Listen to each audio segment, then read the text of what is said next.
Дүйнөлүк банк 2023 жылыдагы өлкө экономикасы 4%га өсөрүн болжолдоп жатат. Ал эми 2024 жылы 4,5%га чейин жогорулайт. Серепчилер белгилегендей, мындай оң көрсөткүчтөргө эң алгач экономиканын көмүскөдөн чыгуусу таасир этүүдө. Ага ККМдерди киргизүү жана өз убагында кабыл алынган антикризистик чаралар өбөлгө түзүүдө.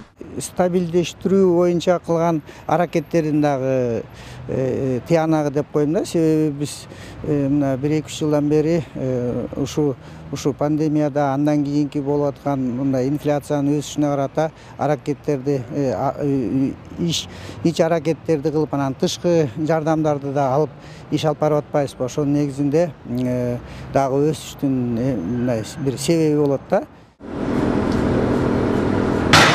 Экономикалык өсүшкө кумтөрдүн мамлекетке кайтарылышы дагы өз таасирин тийгизүүдө дешет серепчилер. Жазында эле министрлер кабинети алтын кенге тышкы башкаруу киргизилгенинин натыйжасында киреше 4,6 эсе көбөйгөнүн билдирген. Ушу 8 айдын жыйынтыгы менен Кыргыз Республикасында ушу 8%га чейин ушу дүң продукциясынын өсүшү байкалып турат. Эң негизгиси бул деген жанакындай өндүрүш тармагы 18,5%га өстү. Бул деген кумтөр жок карап көрсөк, анда да бир 3,5%га болуп атат. Көбүнчө ошол кумтөрдүн өсүшү болуп атат дагы. Андан тышкары жанакы айыл чарба тармагын карап көрсөк да, аякта дагы 8%дан өйдө өсүш болуп көрсөтүлүп атат.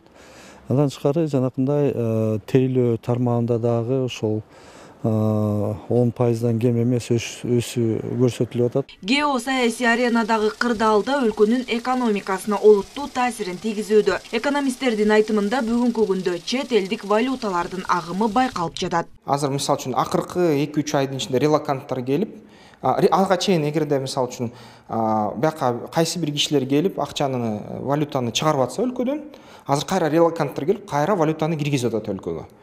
Бул четтен баягы кыйналып келатып, кайра жеңилдеди да, ушундай болуп кетти. Экономика негизи өнүгүшү, мен ойлойм, эмки жылда биз жакшы маанайда өсүүнү көрөбүз. Бирок чынын айтканда реалдуу жашоонун баасы өсүп кетти. Январь-август айларында экономиканын өсүшү улуттук статистикалык комитеттин маалыматы боюнча 8%. Инфляциянын жылдык деңгээли 13,3%ды түздү. Бактыгүл Султанбек кызы, Бекжан Токтосунов, Ала Тоо 24.